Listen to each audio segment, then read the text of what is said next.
Indian Public School, decomposing co-ed school with smart classroom, lab, library, interactive learning, separate hostel और 19 वर्षों का भरोसा। Admissions open from pre-nursery to grade 11. Indian Public School, Hansda road, Gulabbagh. में आपका स्वागत है।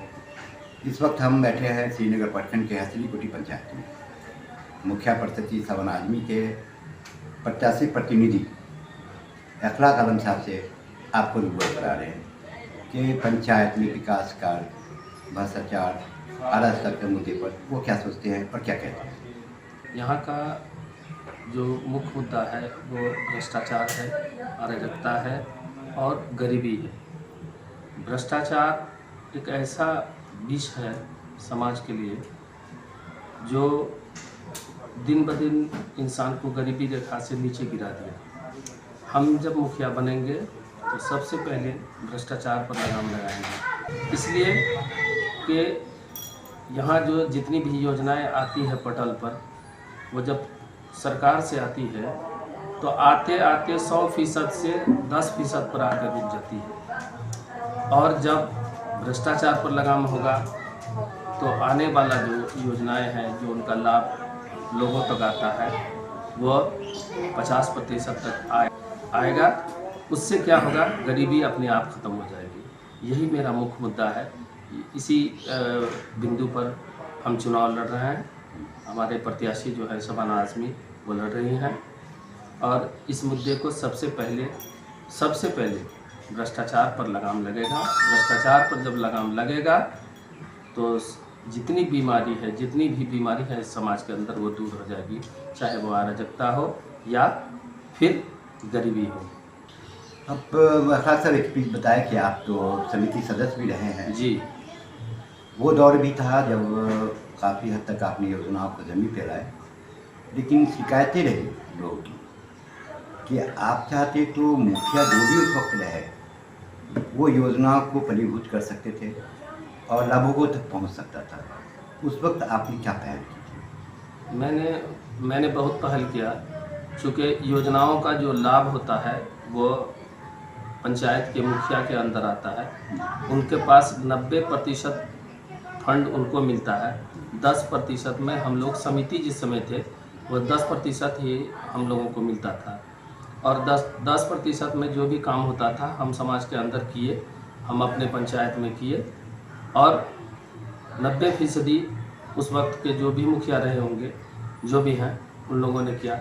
हमने जहाँ तक हुआ मुखिया से मिलजुल कर और समाज के लोगों को लाभ पहुँचाया। आपकी नज़र में आपका मुखिया कैसा होना चाहिए? बिल्कुल हमारा मुखिया होना चाहिए, चूँकि मुखिया हर एक पोस्टर पर लिखा रहता है कि मुखिया शिक्षित होना चाहिए, कर्मठ होना चाहिए, सुयोग्य होना चाहिए। मुखिया शिक्षित इसलिए होना चाहिए कि जब शिक्षित मुखिया होगा तो समाज के अंदर जो है वह इक्वलिटी पैदा करेगा, इनइक्वलिटी नहीं रहेगा, बराबरी का दर्जा देगा। शिक्षित लोग जब आएंगे तो हर एक समाज के हर तबके के लोगों को बराबरी का दर्जा मिलेगा। कर्मठता इसलिए है कि कर्मठ इसलिए होता है कि समाज में अगर शिक्षित लोग होगा, आपका मुखिया शिक्षित होगा, तो जो योजना आपके पंचायत में नहीं आने वाला होगा, अपनी कर्मठता से, अपनी शिक्षा से उस योजना को आप अपने पंचायत तक लाएंगे और पंचायत को जितने भी आम जन हैं उनको लाभान्वित करेंगे। सुयोग इसलिए कि जब आप शिक्षित होंगे, कर्मठ होंगे, तो अपने आप आपके योग्यता प्राप्त होगा। यही हमारा मिशन है। आदर्श गाँव बनी, मुखिया ने इतने काम किए कि उनका गांव आदर्श गांव है, लोग दूर से आते हैं गांव को देखने के लिए। तो ऐसा क्या आपने कोई सपना देखा है कि आपका गांव वैसा हो? जी एकदम बिल्कुल। बिहार में फिलहाल ऐसा कोई एक गाँव भी नहीं है जी, लेकिन हम चाहते हैं, हम सरकार से आशा भी करते हैं कि हम जब मुखिया बने तो हमारे पंचायत को एक आदर्श गांव बनाया जाए।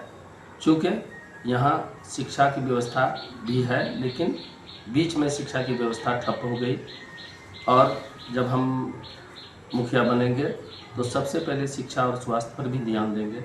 चूँकि शिक्षा, जब आपका गांव शिक्षित होगा, यहाँ शिक्षा होने के बावजूद अपने आप यहाँ जितना भी गांव के जो लोग हैं वह शिक्षित होकर सारी चीज़ों को समझेंगे।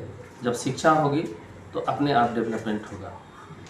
और हम चाहते हैं, सरकार से आशा भी करते हैं कि मेरा कुटी हसीली पंचायत एक आदर्श ग्राम बने, आदर्श पंचायत बने। यही कामना करते हैं हम सरकार से भी।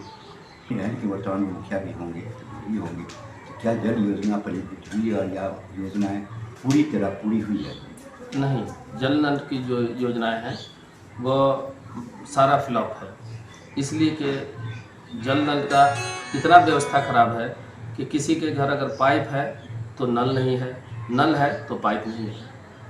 ये है, ये जो पिछले सरकार ने जो पिछले जो 5 वर्षों में सरकार ने जो जल नल योजना दिया वो पूरी तरह फ्लॉप कर गया है। आप मेरे पंचायत में सर्वे करें, सर्वे के दौरान आपको मिलेगा, आप अब खुद देखें कि मेरे घर पर नल नहीं है। ये तो आधा अधूरा काम ही छोड़ दिया, इसलिए सरकार की ये योजनाएं विफल हो गई। इसकी जिम्मेदारी किसे मानते हैं? इसकी जिम्मेदारी जो वर्तमान मुखिया हैं उनको मानते हैं, और सरकार इन पर गहरा चिंतन नहीं किए। सरकार को चाहिए था कि जितने भी मुखिया हों उस पर मुखिया को अंकुश लगाया जाए।